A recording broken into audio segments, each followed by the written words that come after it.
पहली रात थी जब गांव की गलियों में धुंध ऐसे रेंग रही थी जैसे कोई सफेद भूत जमीन पर रेंग रहा हो। हवा में इतनी नमी थी कि सांस लेते वक्त फेफड़े भी कांप उठे। हर घर का दरवाजा बंद था, पर ठंड दीवारों को भी छेद कर भीतर घुस रही थी। इसी ठंडी स्याह रात की सुबह में जंगल की तरफ बढ़ती एक परछाई, वो था बिस्वा, गांव का गरीब लकड़हारा। फटे कुर्ते से झांकती हड्डियां, नंगे पैर जो ठंड में पत्थर से चिपक गए थे, और आंखों में बस एक ही सवाल, आज रात आग कैसे जलेगी।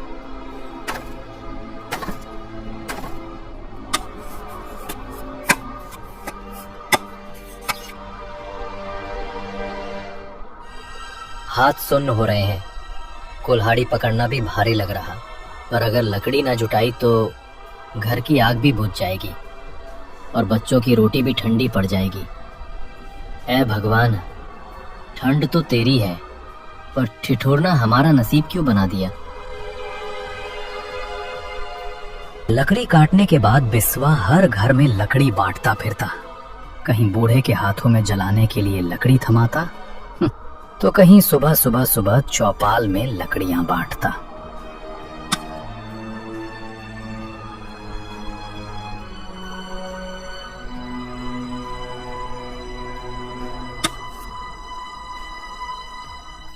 अरे बिस्वा, तेरी लकड़ियों की गर्मी तो अब हमारी जान में बस गई है। भगवान करे तेरी झोपड़ी कभी ठंडी ना पड़े। अम्मा दुआ दो, लकड़ी जलती है कुछ देर, पर दुआ उम्र भर गर्म रखती है। जुग जुग जियो बेटा। लो बिस्वा, ये पैसे रख लो। गांव के लोग लकड़ियों से ठंड दूर कर रहे थे, पर किसी ने ये न सोचा कि ये लकड़ियां देने वाला बिस्वा खुद ठंड में गल रहा था। ऐसी ठंड में लोग लकड़ियों के साथ साथ गर्म चाय की चुस्कियां ले रहे थे।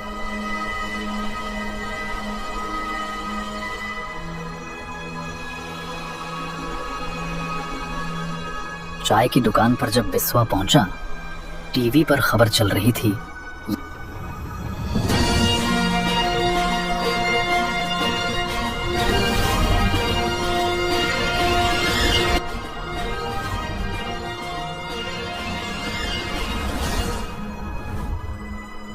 तीन दिन लगातार बारिश और कड़ाके की ठंड की संभावना, मौसम विभाग की चेतावनी। 3 दिन? हे भगवान, अब तो जंगल भी भीग जाएगा, लकड़ी सूखेगी कहां से। अरे बिस्वा, तू लकड़ियां लेकर आ गया। मैं तेरे इंतजार में था। खबर देखी, बारिश होने वाली है, लकड़ियां देते रहना। बिस्वा होटल वाले से पैसे लेकर घर चल दिया।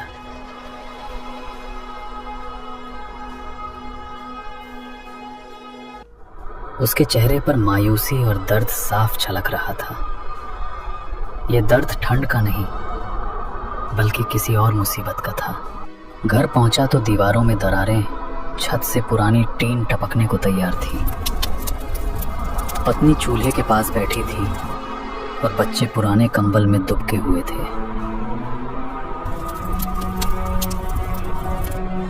पहले बरसात ज्यादा हुई तो फसल चली गई, और किस्मत ने मुझे किसान से लकड़हारा बना दिया, साथ में सेठ का कर्जदार भी। और अब मौसम फिर से खराब होने वाला है। 3 दिन की ठंड और बरसात आएगी, जाने अब और क्या ले जाएगी। तो इस मुसीबत में हम क्या करेंगे? लकड़ी बस 2 दिन की बची है, कंबल भी फटा है। इस कंबल से ठंड नहीं रुकेगी। मैंने कुछ पैसे जोड़े हैं सुशीला, नए कंबल के लिए। कल एक नया कंबल ला दूंगा। इतने में सेठ करोड़ीमल की तेज आवाज झोपड़ी की पुरानी दीवारों को चीरती हुई बिस्वा के कानों तक पहुंची।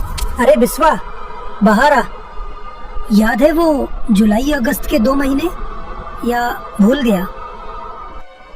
सेठ को पैसे मत दो बिस्वा, बच्चों के लिए बचा लो। सेठ को समझा देना। बिस्वा कुछ नहीं बोला, बस चुपचाप बच्चों को देखने लगा।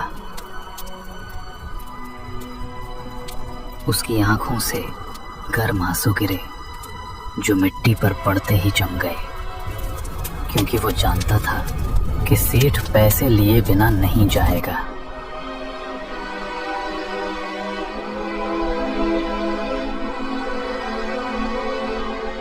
सेठ जी, कुछ पैसे हैं जो कंबल के लिए रखे थे, बस वही ले लीजिए। कंबल? गरीब को कंबल की क्या जरूरत? गरीब को ठंड कहाँ लगती है? ठंड तो अमीरों को लगती है। गरीब तो भूख से ही कांपते हैं। सेठ जी, थोड़ा वक्त और दीजिए, मौसम सुधर जाए तो चुका दूंगा। वक्त अमीर का होता है बिस्वा, और भाग्य अपना अपना। आज मैं सेठ हूँ, तू कर्जदार, और भगवान से प्रार्थना करो कि अगली बार जब मैं आऊं तो कर्ज के पूरे पैसे हों।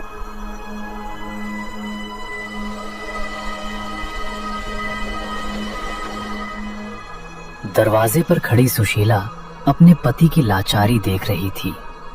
पति की विवशता को देखकर उसकी आंखों से आंसू बहने लगे।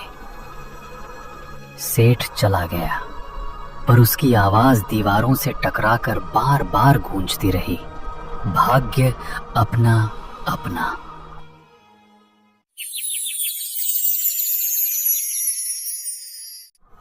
बिस्वा ने अगले दिन से लकड़ी और जोड़नी शुरू की।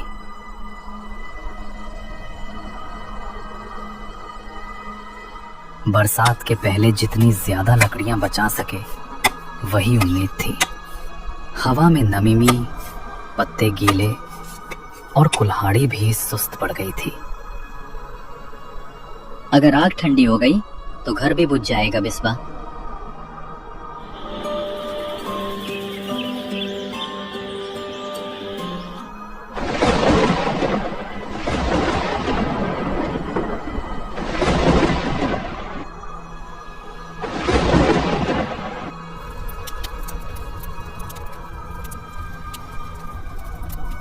फिर बरसात शुरू हुई। पहले बूंदें, फिर बौछारें, फिर मूसलाधार पानी। छोटे छोटे गड्ढों में पानी जमा हुआ। ठंडी हवा ऐसी चली कि हड्डियां तक कांप उठी।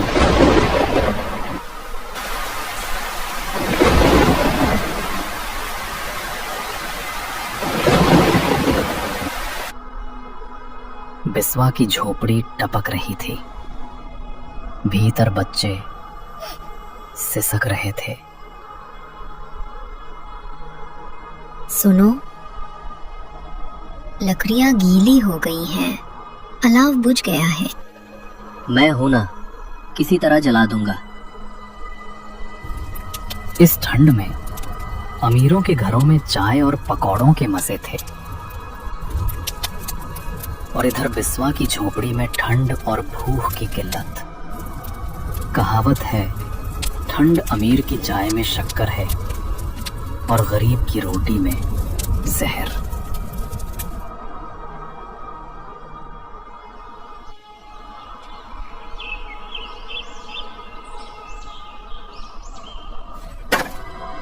अभी केवल 10 दिन और गुजरे थे कि एक दिन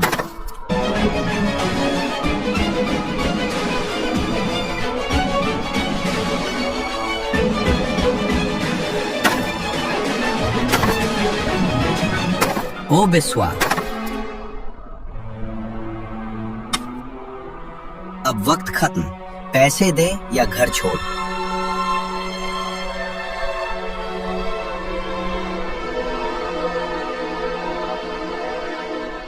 सेठ जी, बच्चों को देख लीजिए, बस 2 दिन और दे दीजिए। गरीबी की पुकार से मेरा दिल नहीं पिघलता बिस्वा। निकलो घर से, वरना खुद निकाल दूंगा। और सचमुच सेठ ने उसे निकाल ही दिया। कड़ाके की ठंड में बिस्वा, उसकी पत्नी और बच्चे घर से बेघर हो गए। गांव वाले बस मूक दर्शक बनकर बिस्वा की किस्मत और सेठ के अत्याचार को देख रहे थे। मजाल है किसी ने सेठ के अहंकार के विरुद्ध आवाज उठाई हो। ऐसा लगता कि मानो ठंड ने सबके गलों को जकड़ लिया हो।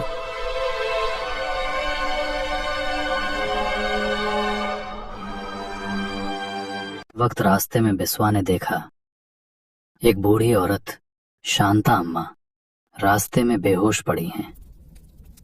उसने किसी तरह लकड़ियां जलाई और उन्हें उठाया।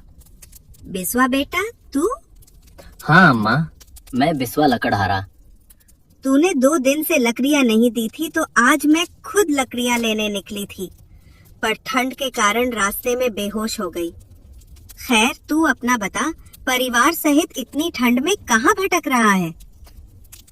बिस्वा ने पूरी बात शांता को बताई। बिस्वा की कहानी सुनकर शांता को सेठ पर बहुत गुस्सा आया। बेटा, सर्वनाश हो जाए उस दुष्ट सेठ का। कम से कम बच्चों पर तो रहम कर देता। आज से तुम लोग मेरी झोपड़ी में रहो। मैं न सेठ की तरह दुष्ट हूँ, न गांव वालों की तरह चुपचाप देखने वाली। एक दिन सेठ अपने गोदाम के पास आग ताप रहा था। हवा का एक झोंका आया, जैसे ईश्वर ने खुद फूंक मारी हो, और चिंगारी उड़कर पुआल पर गिरी।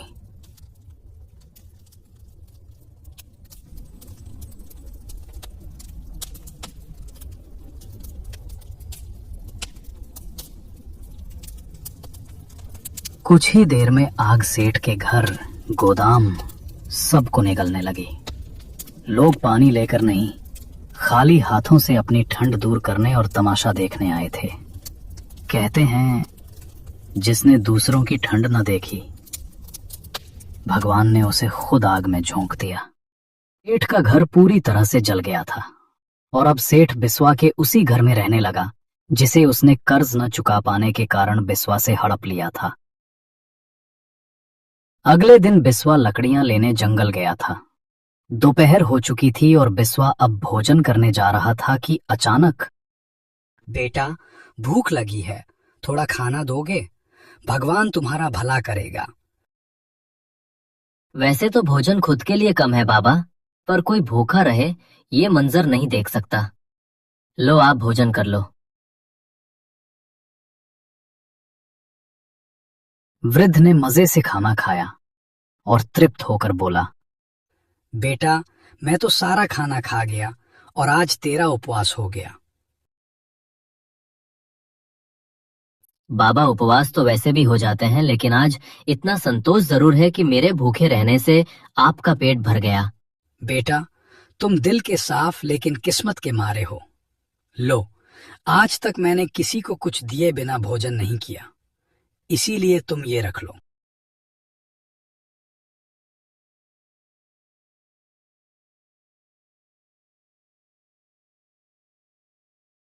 इतना कहकर वृद्ध व्यक्ति चला गया और बिस्वा ने संकुचित मन से वो घड़ा रख लिया।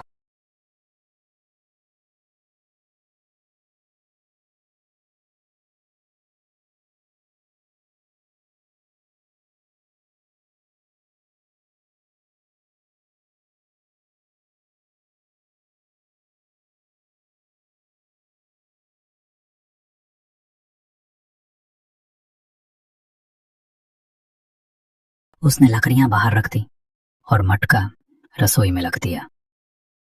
दिन भर के थके होने के कारण बिस्वा आराम करते करते सो गया। रात हो चुकी थी और ठंडी ठंडी हवा मानो खिड़कियों को तोड़ने के लिए जोर लगा रही थी। तभी कुछ टूटने की आवाज हुई और उसी के साथ सुशीला की तेज आवाज ने बिस्वा की नींद तोड़ दी। बिस्वा भागकर सुशीला के पास पहुंचा।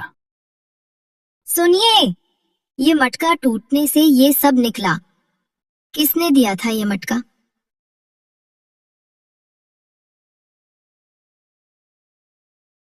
बिस्वा ने देखा अंदर सोने के सिक्के चमक रहे हैं। उसकी आंखों से आंसू बह निकले। भगवान ने हमारी ठंड को गर्मी में बदल दिया बिस्वा। सुशीला, उस बूढ़े आदमी ने एक बार भोजन करने की क्या कीमत लौटाई है। सुबह होते ही बिस्वा उसी का थोड़ा सा धन लेकर अपना पुराना घर छुड़वाने सेठ के पास चल दिया। और अब वही सेठ जिसकी हवेली और गोदाम जल चुकी थी, बिस्वा के पुराने टूटे फूटे घर में रहने को मजबूर था। बिस्वा, ठंड बहुत अधिक है। तेरे इस घर को छोड़ने के बाद मैं कहाँ जाऊंगा? मेरे घर और गोदाम में आग लगने से मैं कंगाल हो गया हूँ। मुझे एक कोना दे दे बिस्वा। सेठ जी, भाग्य अपना अपना और समय सबका होता है। कल आप सेठ थे और मैं कर्जदार था। आज मैं पैसे वाला हूं और आप बेघर। आपको मेरा घर छोड़ना ही होगा। सेठ को बिस्वा का घर छोड़ना ही पड़ा।